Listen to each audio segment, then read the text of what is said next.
O ano de 2020 foi marcado por muitos desafios na área da saúde. Estamos vivendo uma das maiores crises do nosso tempo em todo o mundo. Diversas soluções de tecnologia na medicina tiveram que acelerar os seus processos e refinar as suas soluções para que fosse possível atender médicos, pacientes e as farmácias. Levar saúde para populações mais carentes foi muito mais do que uma necessidade básica, e sim uma imensa oportunidade de salvar milhares de vidas. E levar esse atendimento médico especializado, gratuito, de forma online para comunidades carentes é um trabalho realmente grandioso e digno de muitos aplausos. Aqui na MEMED, nós ficamos muito felizes e orgulhosos em sermos parceiros e poder contribuir com esse trabalho tão lindo através da nossa Receita Médica Digital.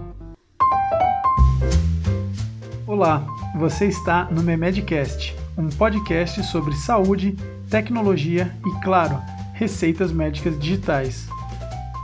A MEMED se orgulha de poder ser parceira de grandes e inspiradores projetos de saúde que impactam e melhoram a vida de milhões de pessoas em todos os cantos do Brasil. Olá, meu nome é Ricardo Moraes, eu sou o CEO e o cofundador da MEMED e hoje a gente vai bater um papo aqui com a Adriana Malê, médica, fundadora do SAS Brasil, que é uma organização fundada em 2013, sem fins lucrativos e que tem a missão de levar saúde especializada com alegria para quem não tem. É um projeto incrível do qual a MEMED tem muito orgulho de fazer parte. Estou muito feliz de receber você aqui, então seja bem-vinda, Adriana. Super prazer estar aqui, uma honra mesmo estar do lado da MEMED, um projeto que eu acompanho desde o início, admiro desde o início, e você também, Ricardo. Obrigada pela oportunidade. Obrigado. Então, primeiro eu queria começar conhecendo mais você, falando mais, queria que você contasse um pouquinho mais da pequena Adrianinha, de onde você veio, o que você fazia, onde você cresceu. Pequena Adrianinha, eu sou de São Paulo, capital, garota da cidade, sou filha de um engenheiro e da secretária dele, que trabalhava com ele, acho que uma combinação que acabou sendo feliz, porque tem um lado muito humano e um lado muito técnico. Sim. E de uma família que conviveu muito com a doença do câncer, e a partir daí surgiu o desejo de ser médica e resolver esse problema no Brasil.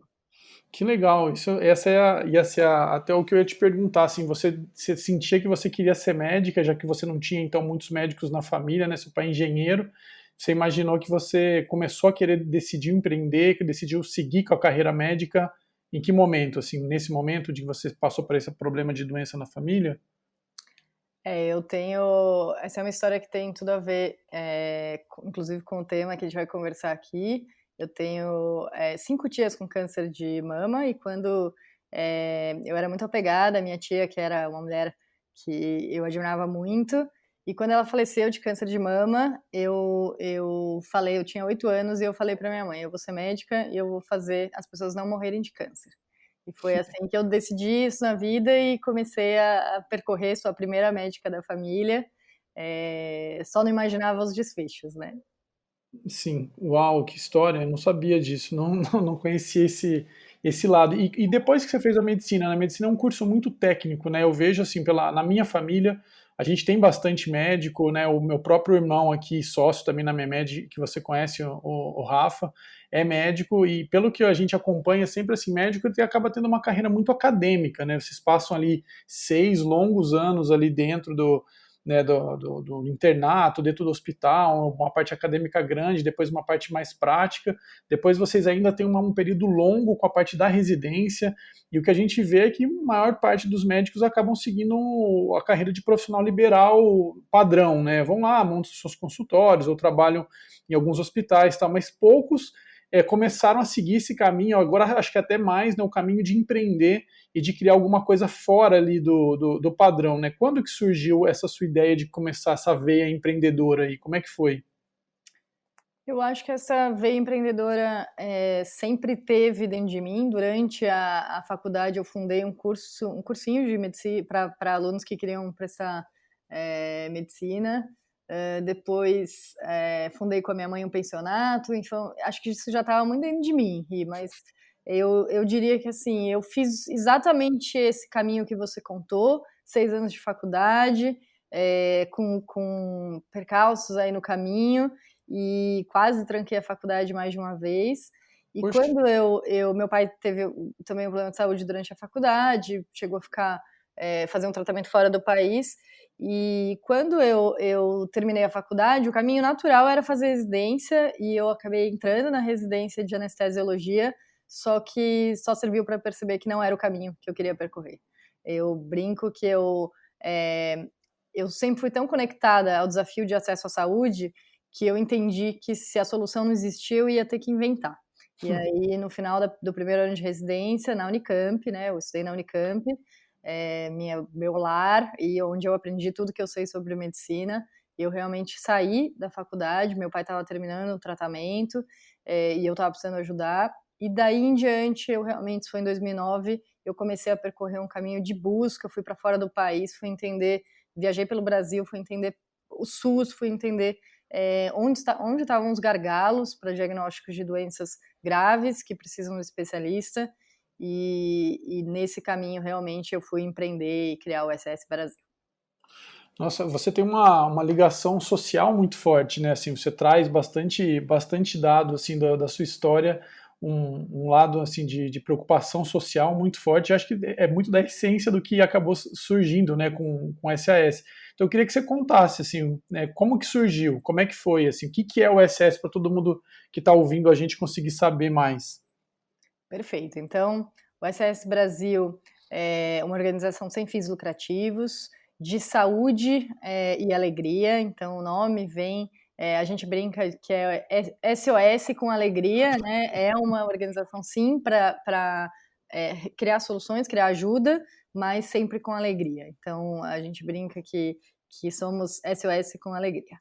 E veio da percepção de que as pessoas que precisam de exames e de um especialista no Brasil afora não têm esse acesso. E a gente começou a pensar como poderia solucionar esse problema. Essa é a grande missão que a gente busca resolver, é do acesso à saúde. E como é que funciona na prática, Adri? Como é que é, assim, como que o projeto funciona, quem que ele atende, como que é no dia a dia isso? Né, que está desde 2013, já existe há bastante tempo, né? Perfeito. A gente tem uma organização que geralmente funciona em projetos itinerantes, em expedições. A gente mapeia municípios que têm alta demanda de saúde, não tem nenhum especialista naquele município, eles estão a mais de 200 quilômetros da sua referência, né, o lugar onde tem o atendimento pelo especialista, até 30 mil habitantes e um IDH abaixo de 0,7. A partir desse mapeamento, a gente seleciona, faz um roteiro. Importante falar que a gente é parceiro do Rally dos Sertões desde a fundação, Que legal. e viaja junto. Então, o SS faz a grande expedição do ano junto com o Rally dos Sertões, e crescemos juntos com o Rally, e faz também expedições autônomas desde o segundo ano aí de existência. E começou com um grupo de amigos que falou: a gente quer criar uma solução, quer levar o especialista até lá, como a gente vai fazer isso? Então, depois desse mapeamento, a gente faz uma pactuação com a Secretaria de Saúde Municipal, sempre integrado ao SUS, isso é muito importante para a gente, e levanta a demanda reprimida e vai triar esses casos, entender quem precisa de cirurgia, entender quem precisa de exames, e aos poucos o SAS foi se especializando nas áreas de saúde da mulher. A gente tem um projeto focado em prevenção, diagnóstico precoce e tratamento do câncer de colo de útero, câncer de pele também na área de oncologia, e na área de saúde infantil, a odontologia e a oftalmologia, né? Tem 6 milhões de crianças no Brasil que precisam de óculos e nunca tiveram a chance de ver um oftalmologista, num país que não permite que uma criança seja atendida por um optometrista. Então, a gente quer vencer esse gargalo e permitir que essa criança tenha a chance de ter os seus óculos, de ter o seu diagnóstico. Nossa, que história incrível, né? Eu fico me perguntando aqui, eu estou ouvindo você contando, eu fico me perguntando assim, como que vocês fazem? Duas perguntas que me surgem assim ao te ouvir, né? primeiro, como que vocês fazem para manter uma organização sem fins lucrativos, né? Então eu imagino que vocês tenham mantenedores, né? E vocês devem ter passado muita dificuldade no início para poder startar o negócio, porque a gente sabe que não é fácil empreender, e empreender ainda dessa forma deve ser ainda mais difícil, deve ter passado por mais desafios ainda. E também como que vocês fazem com relação à parte de tecnologia, para atender essas pessoas e oferecer os recursos básicos ali que vocês médicos precisam para poder oferecer e garantir esse acesso para as pessoas serem consultadas por vocês.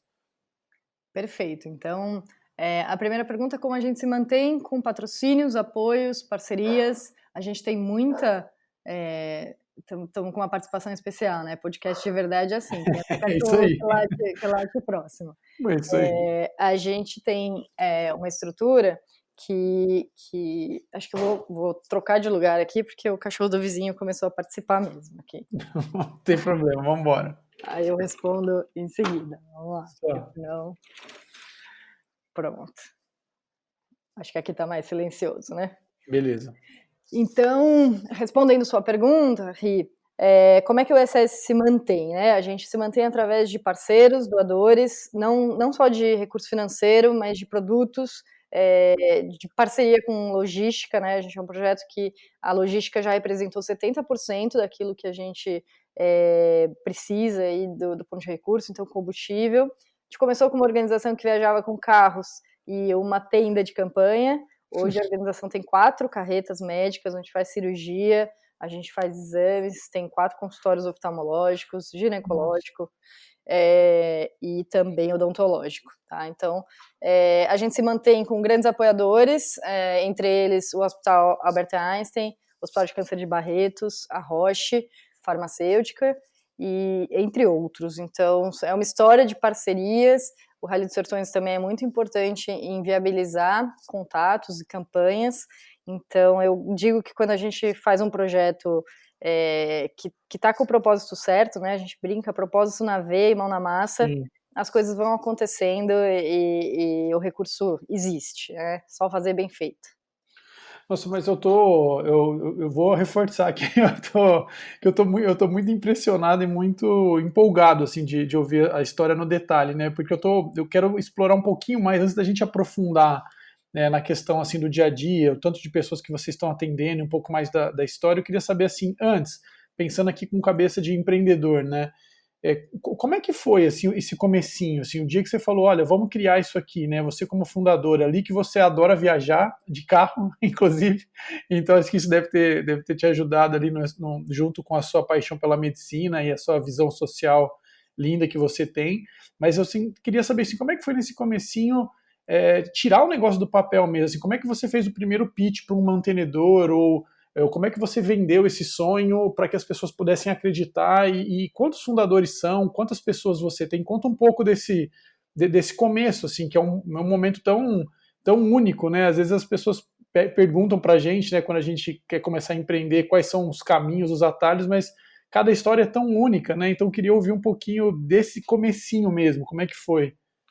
Perfeito. Eu acho que empreender, e eu empreendo também, tenho uma empresa de Totalmente. tecnologia, empreender socialmente ou empreender visando escalar com uma startup, tudo isso, os desafios são idênticos. Uhum.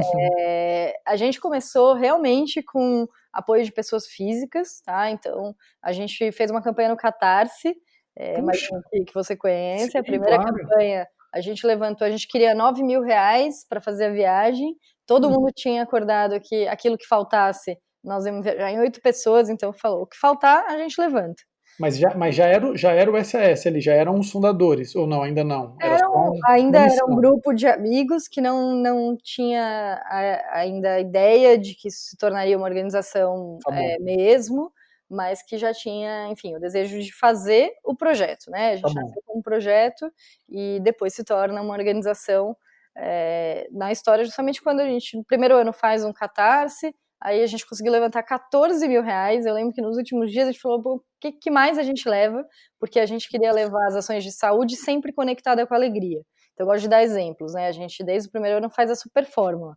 A gente queria vermifugar as crianças, mas não queria vermifugar e de ficar colocando comprimido na boca das crianças e com cara feia. Então a gente Sim. dá o comprimido para a criança, é o super-herói, tem todo um cenário para isso Nossa. acontecer. E aí a gente percebeu que a gente tinha que fazer o contrário, porque a criança queria tomar 3 comprimidos, não só 1. A gente faz a ação de oftalmologia e tem um cinema no final do dia. Então as crianças que ganham os óculos no final da jornada, elas assistem o cinema, porque foi um projeto que nasceu do primeiro ano, que a gente via que as crianças não enxergavam, né? A gente levou Nossa, que na incrível. tenda e fazia o cinema lá no fundo, e aí a gente falou, gente, as crianças não enxergam, e ia conversar com a família, a criança, não existia a opção de oftalmologista, né? Então no segundo ano a gente já levou oftalmologista, e ainda tudo muito na raça, né? Era sempre assim, financiamento coletivo, cria um produto, ativa a família, ativa os amigos, ativa a rede, tem sempre alguém que está a fim de apoiar, então faz a gente teve uma artista plástica que fez um quadro, e ela doou para a gente fazer uma rifa, etc. Então a história sempre assim, de muito... de se reinventar, inventar e reinventar para fazer acontecer. Isso tudo em 2013. Em 2014, a gente teve 10 dias antes do Rally dos Sertões, por conta do Catarse, a Roche Farmacêutica chegou em nós e pediu uma apresentação, e em 10 dias o projeto foi aprovado. E aí eu lembro, foi um patrocínio de R$10 mil, e a gente falou, gente, nossa, nós vamos poder fazer muita coisa. Saiu correndo, fechou mais uma estrutura para levar. E daí só vem crescendo, né? A Roche está com a gente desde 2014, agora com um projeto que impacta 20 mil pessoas, 20 mil mulheres por ano no câncer de colo de útero, que é o projeto Anariá. O Hospital de Câncer de Barretos também participa, e o Hospital Albert Einstein também participa desse projeto, através do Amigo H, que é a área de onco e hematologia do Einstein. E então os parceiros foram vindo, a gente ativava sempre a rede para buscar. Eu acho que a rede é o grande poder do empreendedor, né? Exato.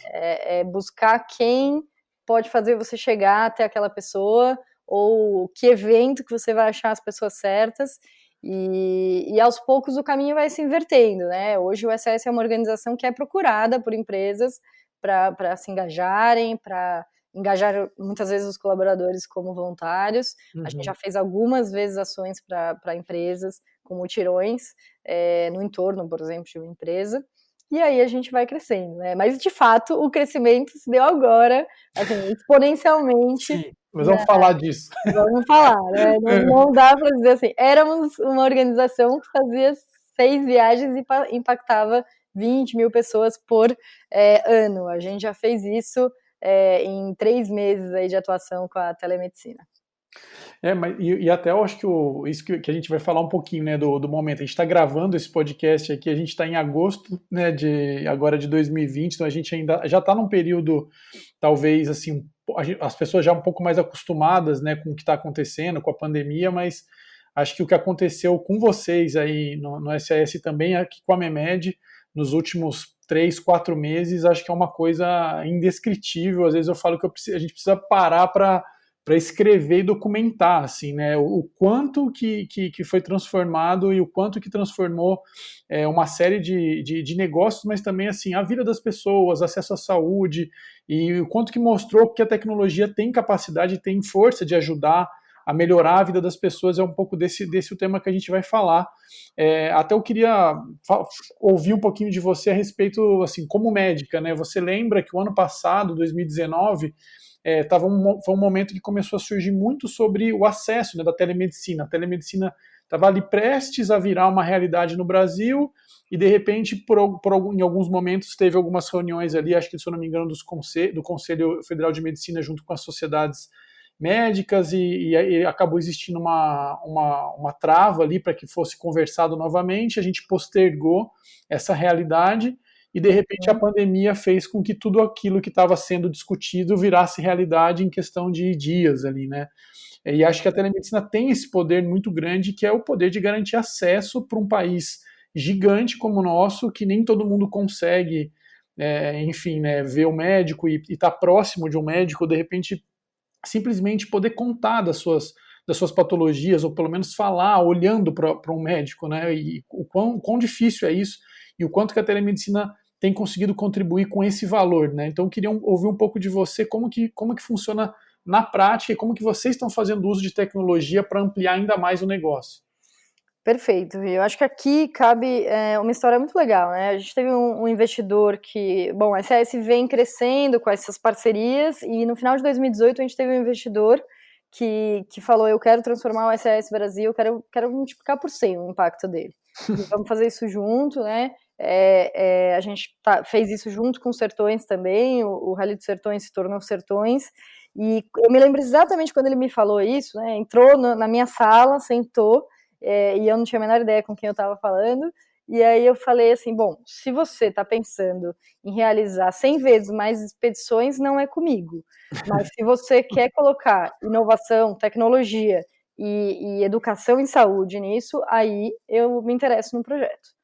E aí ele falou, bom, então escreve um projeto e me apresenta. E aí, em dezembro de 2018... Era um investidor, só para... Era um investidor, tá era um bom, investidor social que me tá bom. procurou, já conhecia o trabalho da SS, a gente não sabia, mas ele tinha vindo como, enfim, ele tinha vindo a paisana acompanhar uma expedição, então ele conhecia exatamente o trabalho que a gente faz, e o SS, eu brinco que tudo que a gente é bom em fazer saúde, a gente nunca soube fazer comunicação.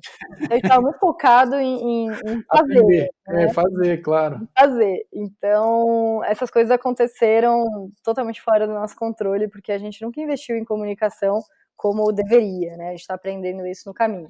E quando ele me falou isso e eu respondi, ele falou, então me apresenta um projeto, e em dezembro, dia 16 de dezembro de 2018, eu apresentei um projeto de telemedicina, falei, nós vamos resolver o problema de acesso à saúde no Brasil com telemedicina e educação da população em saúde. A gente precisa conectar educação e saúde se a gente quer realmente transformar a maneira como as pessoas lidam com a própria saúde. Então, muito antes de tudo isso estar acontecendo. Muito antes não, porque isso foi em dezembro de 2018, e em fevereiro saiu a resolução do CFM. Sim, mas que não virou, né? Que Então não você virou, foi exato. muito antes de agora, né? Você foi visionário ali. Não.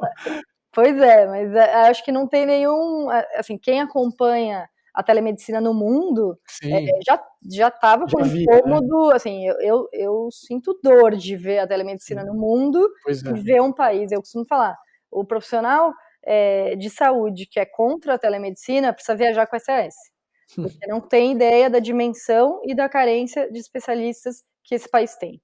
E a telemedicina é a resposta para isso, eu não tenho a menor dúvida.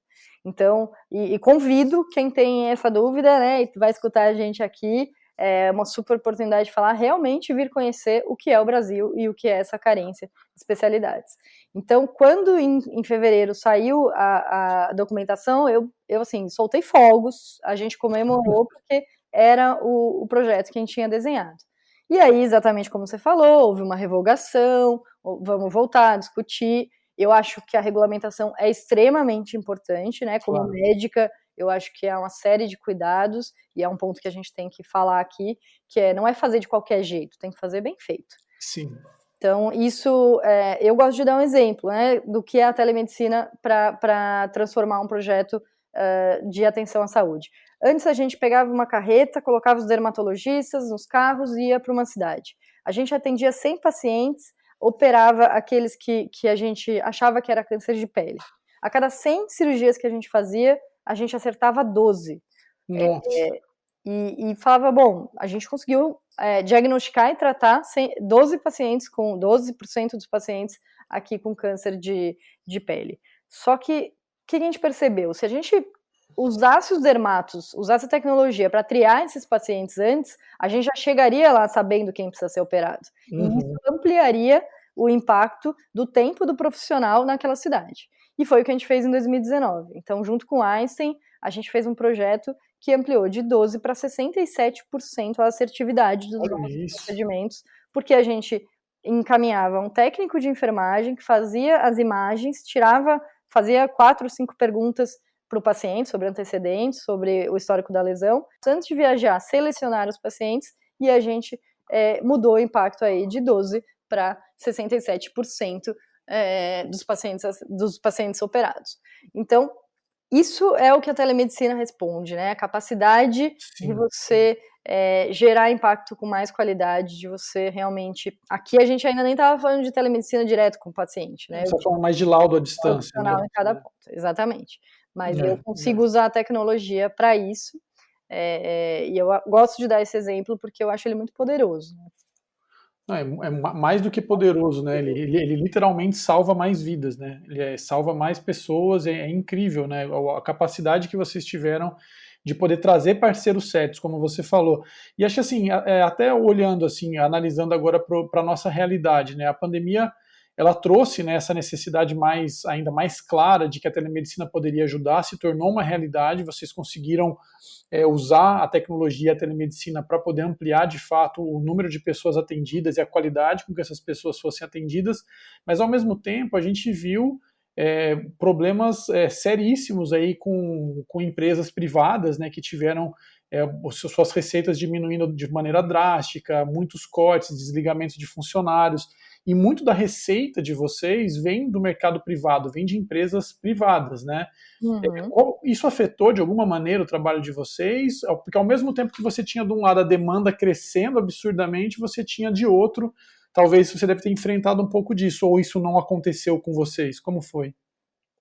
O SAS fez o caminho contrário, o caminho inverso, porque a gente entrou num cenário, né, em março, quando a pandemia começou, o que eu acho que aconteceu é que as pessoas passaram a olhar para a saúde como algo de valor não só mais individual, mas também coletivo. Então, se eu estou cuidando da saúde do outro, eu também estou cuidando da minha Sim. e né, da sociedade. Então, as empresas passaram a olhar para iniciativas de saúde com mais apetite, vamos dizer assim, e para iniciativas que já tinham um histórico, isso foi muito bom. Então, quando a gente olhou para, bom, a gente tem uma plataforma de telemedicina, a gente tem médicos, a gente sabe chegar em comunidades que precisam, onde a pandemia vai pressionar o SUS e quem é o paciente que vai ficar sem atendimento, Uhum. porque realmente a demanda vai estar muito focada na Covid, né? E aí a gente falou, bom, a gente precisa entrar em comunidades carentes, precisa entrar em favelas, e começou em São Paulo, começou pensando como é que a gente ajustava a plataforma para que fosse simples o suficiente, acessível para um paciente que mora dentro de uma favela, que muitas Uhum. vezes o celular dele, a banda dele não permite uma chamada de vídeo com qualidade, por aí vai. Então esse foi o diferencial e que permitiu um projeto que começou muito tímido, né? Quando a gente falou, bom, vamos começar tentando captar recurso para fazer 8.000 consultas, vamos. No começo a gente falou, bom, se a gente conseguir fazer 2.000 consultas, está ótimo, mas vamos ter a meta de 8. E em um mês a gente já estava olhando para a meta de 40.000 consultas. Nossa, A gente já tem capacidade agora com a parceria com a Unicamp, Fiocruz, que a gente vai chegar lá, de fazer 50.000 consultas em pacientes que vivem em comunidades. mensalmente? Isso é por Oi? mês? Isso é por mês?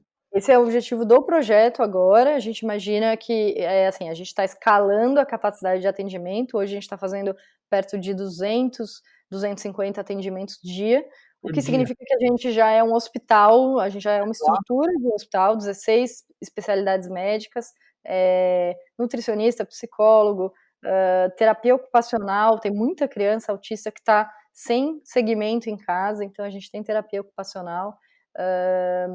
Mas esqueci com certeza a fisio e a fono, fisioterapia e a fonoaudiologia. Então, a gente se Nossa, tornou praticamente um serviço, né, de saúde integrado, totalmente. pro paciente que vive na comunidade, numa comunidade carente. Bom, acho que assim, muita das pessoas que estão te ouvindo aqui provavelmente te viram na Globo, porque acho que você tem aparecido na Globo mais do que o William Bonner. O que eu já te vi na Globo e na TV ultimamente, né? Tem sido muito, muito incrível, dado o trabalho que vocês vêm fazendo.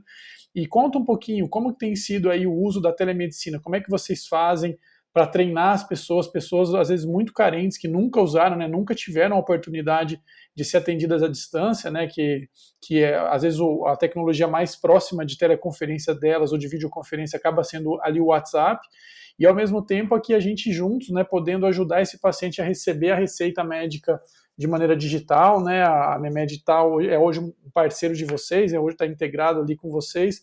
Como que funciona isso? Como é que foi isso, assim, junto com a pandemia? Conta um pouco dessa história. Perfeito. Eu acho que a resposta para essa pergunta que você me fez é assim: cuidar da jornada do paciente, né? O nosso paciente é um paciente que está no WhatsApp, então a gente sabia que a via de acesso dele a nós precisava ser pelo WhatsApp. Não dava para colocar um telefone, porque muitas vezes ele não tem nem como ligar, nem como fazer uma ligação mesmo. O WhatsApp Sim. funciona e ele já está habituado. Então, a gente tem essa interação por WhatsApp, a gente tem uma equipe de 300 voluntários que toda semana a gente treina outros 30, 40, já chegamos a treinar 50 voluntários em uma Nossa. semana. Eles fazem uma escala e é lindo. Eu falo assim, eu apareci no Jornal Nacional, mas eu tenho o privilégio de ser porta-voz de uma equipe de mais de 400 É pessoas isso. hoje que fazem o projeto acontecer. Sim. Então, o paciente fica sabendo do número, interage com essa equipe numa plataforma, e eu gosto de dar o nome dos parceiros, né, chama de saque, que é como um WhatsApp web, só que ele permite que tenha 100 pessoas logadas, recebendo e interagindo com o paciente ali, no Que mesmo número de legal. WhatsApp. A partir daí, a gente entendeu que esse paciente, a gente precisava treinar a primeira chamada de vídeo dele. Então, ele recebe através da plataforma de telemedicina e do prontuário eletrônico, né? A gente tem a funcionalidade da videochamada dentro do prontuário eletrônico do paciente, tudo isso adequado ao LGPD, enfim, banco de dados, criptografia e tudo isso, e a gente faz o encaminhamento de um link, o paciente praticamente só vê o WhatsApp, ele clica no link, autoriza a câmera, a gente orienta ele em relação ao termo de consentimento livre e esclarecido, os limites de uma consulta online, e aí ele acessa a sala, sem baixar nenhum aplicativo, Direto na web. direto na web, tá? Então, essa foi acho que o diferencial. A grande maioria das soluções acaba demandando um aplicativo, o que é impeditivo para um paciente que Uhum. mal tem espaço no seu celular para suas fotos, né? Então, a gente sabe quem é esse paciente assim, o desafio é fazer com que ele tenha inclusão digital na saúde também.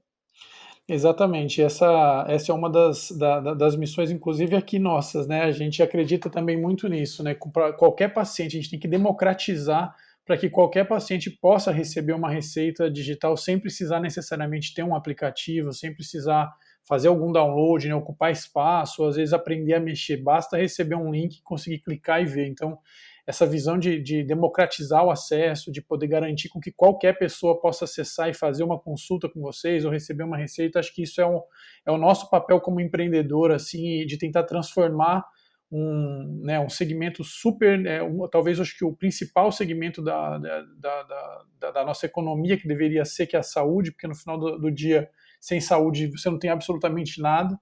Então assim, a gente tá numa luta, num caminho, numa busca muito parecida e tem uma visão muito parecida nesse aspecto.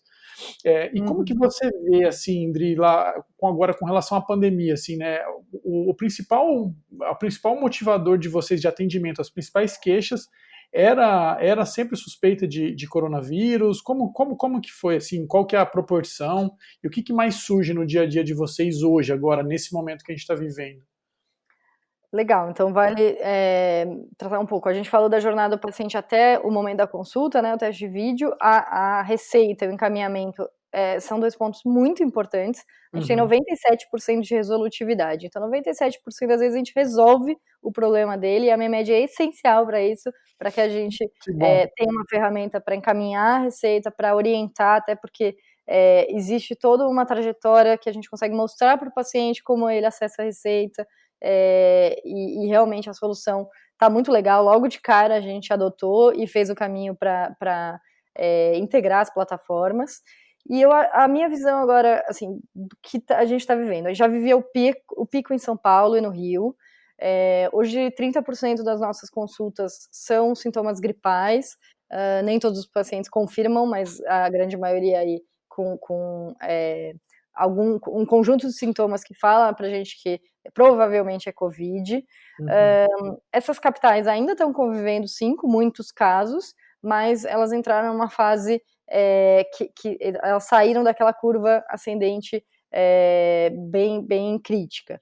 Em compensação, o número de WhatsApp vaza, então a gente hoje está em 120 cidades, a gente montou uma base também em Natal, está olhando aí para uma possibilidade de atuação na Bahia, porque a gente tem muito chamado de Salvador, tá? E nessas cidades do Nordeste, realmente os chamados pela Covid ainda são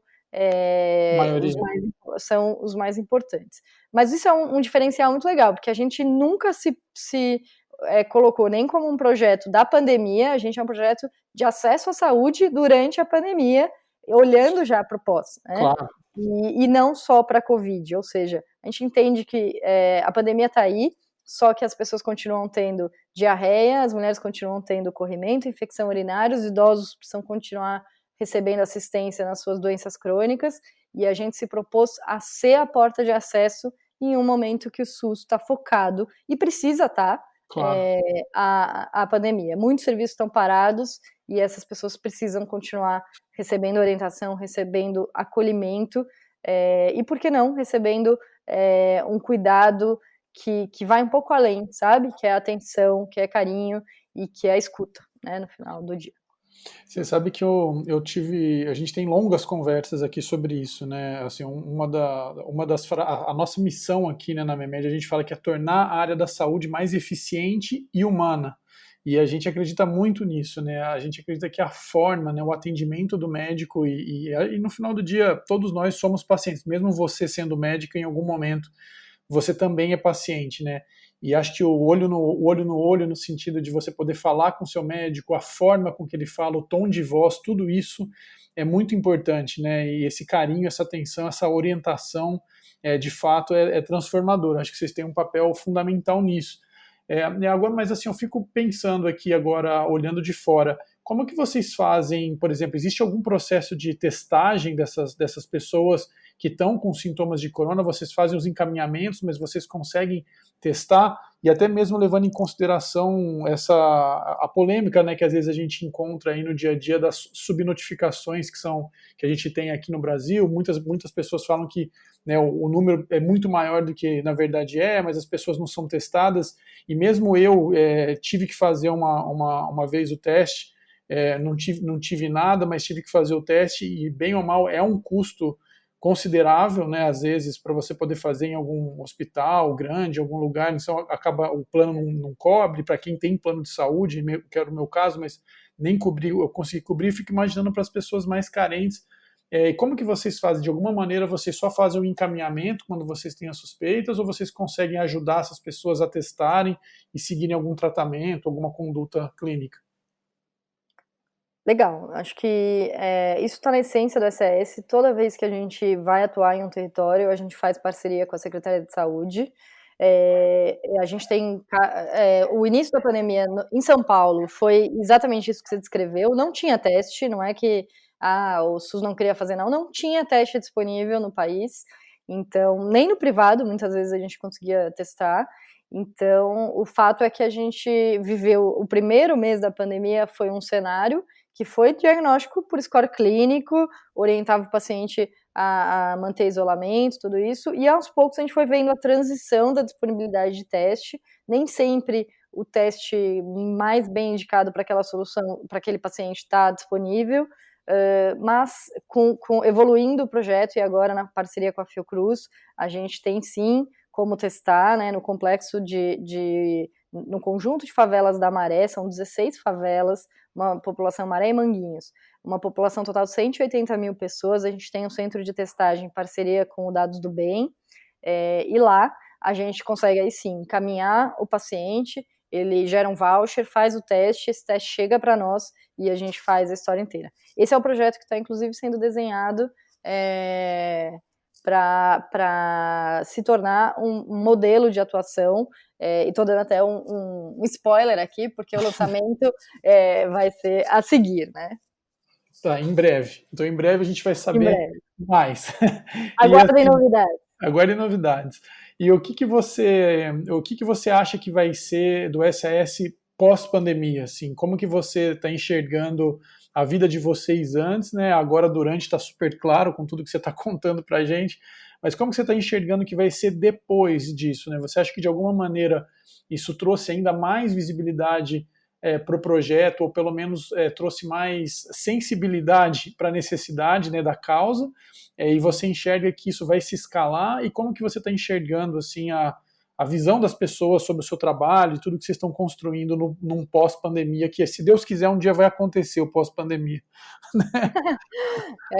Dizem que o primeiro ano da pandemia é o mais difícil, né? O primeiro ano da quarentena é o mais difícil. Pelo amor de Deus. Pelo amor de Deus. Bom, então, Ri, a gente está falando aqui em agosto de 2020, então eu acho que vale sempre deixar a data aqui para quem vai escutar o podcast depois. E o cenário que eu vejo tem muito a ver com isso que você falou, assim, se tornar referência. A gente está chegando a 10 mil consultas aqui de um projeto que a gente já mira e já tem recurso para fazer 50 mil, então a gente vai ter muita história para contar de telemedicina sobre realmente o impacto disso, né? O projeto já chamou a atenção de grandes organizações que estão olhando para a telemedicina como uma porta de acesso viável, resolutiva,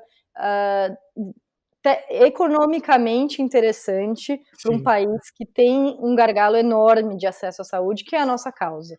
Então a gente hoje busca realmente se tornar referência nesse tema, para mostrar para o SUS que é possível, sim, realizar, é possível inserir e, quem sabe, conversar, participar da regulamentação, porque, de novo, é preciso, sim, fazer bem feito, ter certificação digital nas receitas, ter segurança em quem é o profissional que está atendendo e também identificar o paciente, mas nenhuma dessas razões deve fazer a gente não adotar uma tecnologia que pode salvar vidas, né? Que pode realmente fazer a diferença na vida de uma pessoa, uma criança que nunca teria um diagnóstico oftalmológico. A gente já tem equipamentos para isso, né? A tecnologia está disponível e a gente não está usando no Brasil, ou precisou da pandemia para acelerar esse processo, né? 50 anos em 5. Então a nossa visão é realmente, como organização de saúde sem fins lucrativos e que está realizando telemedicina para pacientes que muita gente fala, mas essas pessoas não vão usar a telemedicina. Não, elas usam, elas aprovam, elas querem de novo, né? A gente tem uma pesquisa, 95% dos nossos pacientes dizem que seriam atendidos de novo por telemedicina. Olha. E a gente tem o NPS, né, a nota de score e de avaliação, que é aquela nota que diz para quem você recomendaria, para um amigo, qual a chance de você recomendar, de 98%. Nossa! Então, e a gente está estudando isso, a gente está fazendo pós-consulta, a gente está fazendo pesquisa, então muita gente benchmark de NPS, daqui a pouco vocês estão virando benchmark de NPS, é muito alto esse número.